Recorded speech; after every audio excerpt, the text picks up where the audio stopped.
Isi hari ini, redaksi kami telah menyiapkan dan aktual bersama saya Elfrina Rahma, dan berikut kita simak bersama Agropolita News selengkapnya.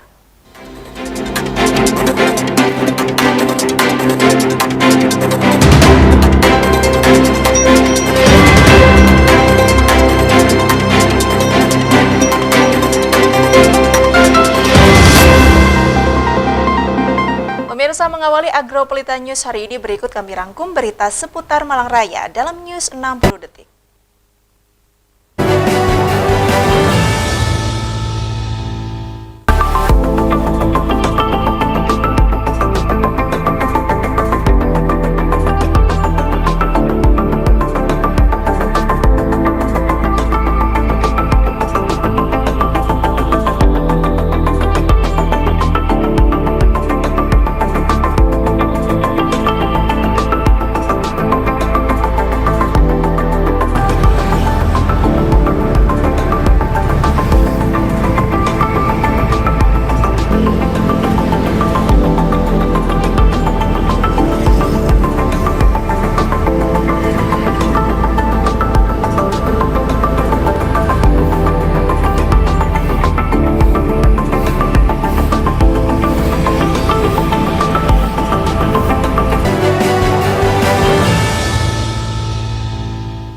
Informasi pertama, pemirsa, inovasi di bidang kesehatan kembali lahir dari kampus Universitas Muhammadiyah Malang.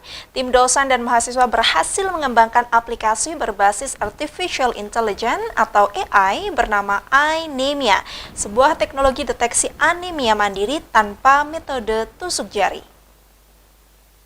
Lagi. Kamu stress juga aja. Masa akan beritahunya? Inovasi di bidang kesehatan kembali lahir dari kampus Universitas Muhammadiyah Malang. Tim dosen dan mahasiswa berhasil mengembangkan aplikasi berbasis Artificial Intelligence atau AI bernama iNemia Plus, sebuah teknologi deteksi anemia mandiri tanpa metode tusuk jari. Aplikasi ini bekerja dengan memanfaatkan kamera ponsel untuk memotret bagian konjungtiva mata atau area dalam kelopak mata bawah. Dari hasil gambar tersebut akan menganalisis kadar hemoglobin atau HB menggunakan sebagai indikator awal anemia. Inovasi ini diharapkan menjadi solusi praktis bagi masyarakat untuk melakukan pemeriksaan kesehatan secara cepat, mudah, dan minim rasa sakit. Selain lebih efisien, teknologi tersebut juga dapat membantu meningkatkan kesadaran masyarakat terhadap pentingnya deteksi dini anemia. Salah satu anggota tim pengembang, Weldan Yogia dari Teknik Informatika UMM, menjelaskan bahwa aplikasi iNemia Plus dirancang agar dapat digunakan masyarakat umum secara sederhana melalui smartphone. Melalui iNemia Plus, pihaknya ingin menghadirkan teknologi kesehatan yang mudah diakses masyarakat. Dengan bantuan AI, proses deteksi anemia bisa dilakukan lebih cepat tanpa harus menggunakan metode invasif seperti pengambilan darah. Pengembangan aplikasi ini menjadi bukti kolaborasi inovatif mahasiswa dan dosen UMM dalam menghadirkan solusi teknologi yang berdampak langsung bagi kebutuhan masyarakat, khususnya di bidang kesehatan digital. Pembuatan aplikasi ini sendiri kan, kalau untuk saat ini untuk pengecekan kadar untuk pengecekan anemia itu kan berdasarkan dari kadar hemoglobin, dan untuk ngecek kadar hemoglobin itu yang metode konvensional saat ini masih cenderung invasif atau penyakit sakit gitu. Merasakan sakit. Ya, buat pasien tuh merasakan sakit. Jadi kita coba buat bikin aplikasi yang non-invasif atau tidak menyakiti pasien, menimbulkan rasa sakit kepada pasien. Tingkat akurasinya seperti apa, Mas? 86%. Kalau tingkat akurasinya sejauh ini masih 86% dan masih terus akan ditingkatkan. Cara kerja aplikasi ini seperti apa, Mas? Kalau cara kerja aplikasi ini itu dari foto konjungtiva mata itu nanti akan dianalisa atau diprediksi dengan machine learning yang sudah kita training dengan data-data konjungtiva mata pasien dan dengan data kadar hemoglobin dari hasil lab gitu. Dari Kota Malang, Akbar TV melaporkan.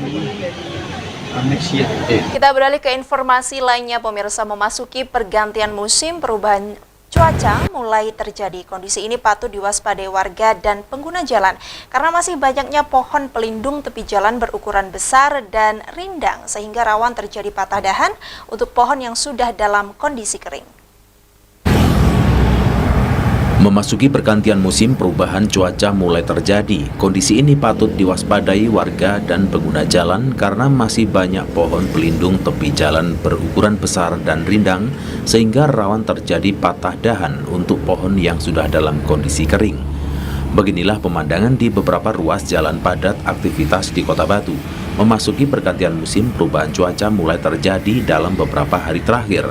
Kondisi ini patut diwaspadai warga dan pengguna jalan karena masih banyak pohon pelindung tepi jalan berukuran besar dan rindang sehingga rawan terjadi patah dahan pohon kering maupun pohon tumbang. Pengamanan dan pengawasan keberadaan pohon pelindung tepi jalan harus kembali lebih diintensifkan oleh pihak terkait untuk meminimalisir potensi gangguan bagi kelancaran arus lalu lintas dan para pengguna jalan pada umumnya. Pengamanan kawasan dapat dilakukan dengan pengurangan dahan besar dan rindang atau yang sudah menjorok ke badan jalan untuk meminimalisir kejadian patah dahan besar maupun pohon tumbang ketika hujan turun atau angin kencang. Terlebih sebagian besar jaringan kabel berada di bawah pohon pelindung tepi jalan yang bisa terputus ketika pohon besar tumbang. Budianto, salah seorang warga sopir angkutan umum, mengatakan ada kekhawatiran terhadap pohon pelindung ketika masuk pergantian musim karena biasanya hujan turun dengan deras dan disertai angin. Terlebih dirinya setiap hari berada di jalan dengan membawa penumpang. Di lokasi kawasan Jalan Raya Pendem, Insinyur Soekarno, hingga Jalan Raya Oro-Oro-Ombo masih terdapat cukup banyak pohon berukuran besar, rindang, dan berusia tua. Sebagian pohon sudah terlihat adanya pemangkasan dan sisanya masih rindang serta menjorok ke badan jalan. Ya tetap khawatir lah kalau pas hujan, pas ada angin itu tetap khawatir. Iya. Ya kita kan bawa penumpang di jalan, takutnya ada pang yang jatuh apa gimana gitu ya. Kalau pemerintah harus yang pohon yang tua dipotong lah, yang kering-kering itu dipapras gitu, biar gak membahayakan pengguna jalan yang lain.